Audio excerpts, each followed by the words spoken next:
So my first recording studio that I owned was in Pasadena, California, 400 East, California.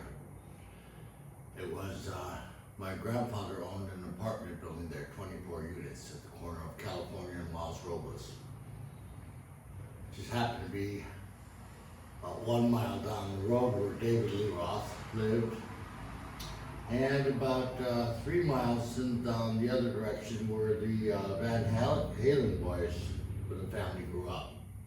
In fact, one night I bumped into Michael Anthony at the food store and spoke with him, and also my Thai restaurant where I went to, I bumped into David Lee Roth and met him there. But anyway, some really, that studio was just incredible experience and success that it had.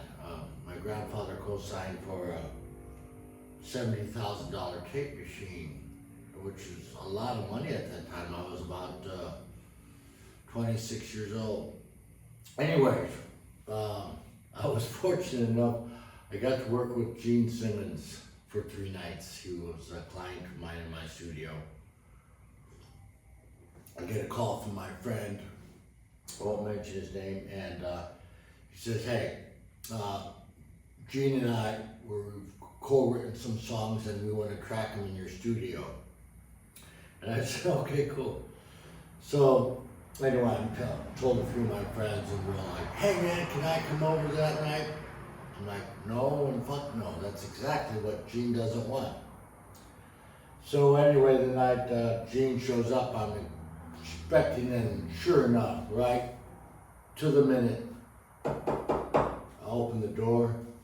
Hi, I'm Gene. And I'm like, no shit, I've been expecting you, come on in.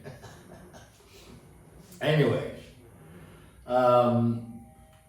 so we, I'm going to just tell you a couple funny things he says to me. He says, how tall are you? I said, 6'2", and we're like the same height. He says, I should look like you, because he was getting a little overweight and I was not overweight yet. But anyway, it was very fun working with Gene, and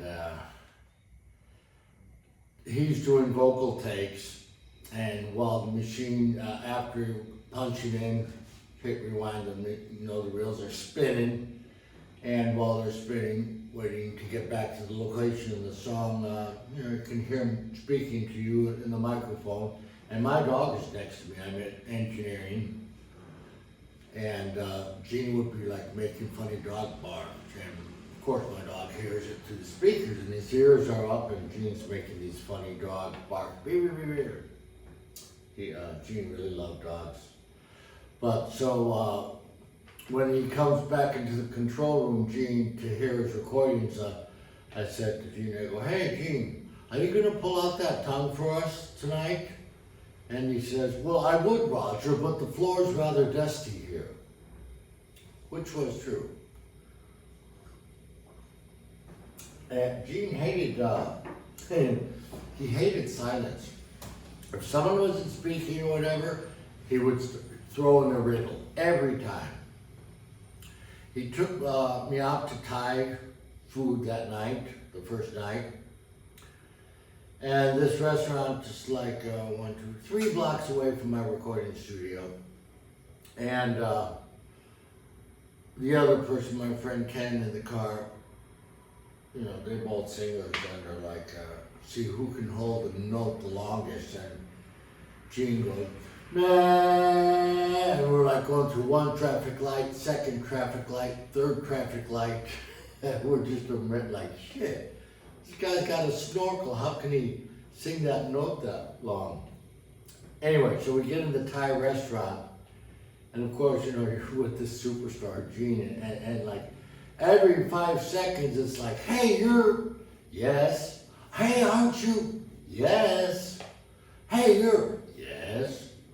So anyway, here we are eating Thai food, and so it's time to pay the bill, and he pulls out American Express, and I'm sorry, we don't take American Express. And Gene looks at him and he pulls out his wallet He pulls out a $1,000 bill. Anyway, he nicknamed me Bible Man. Because while we were taking a break in the lobby, there's a piano, and I got a piano and I'm practicing. There's a Bible on it, and he tells me about his story where he comes when he moved here from Israel. He was supposed to become a rabbi, but then he saw hot chicks and he's like, "Scrap that, man! I'm going to become a musician." But anyway, so from because there was a Bible on my piano when I'm working on the piano on the breaks, he would call me Bible Man from then on. And then a couple of times I saw him like once at McDonald's in Beverly Hills, and the first thing he said is Bible Man. So that was a pretty cool experience meeting Gene. So I worked with him for 3 nights in the studio. Saw him a couple times in Beverly Hills, and then that was it. Never saw him again.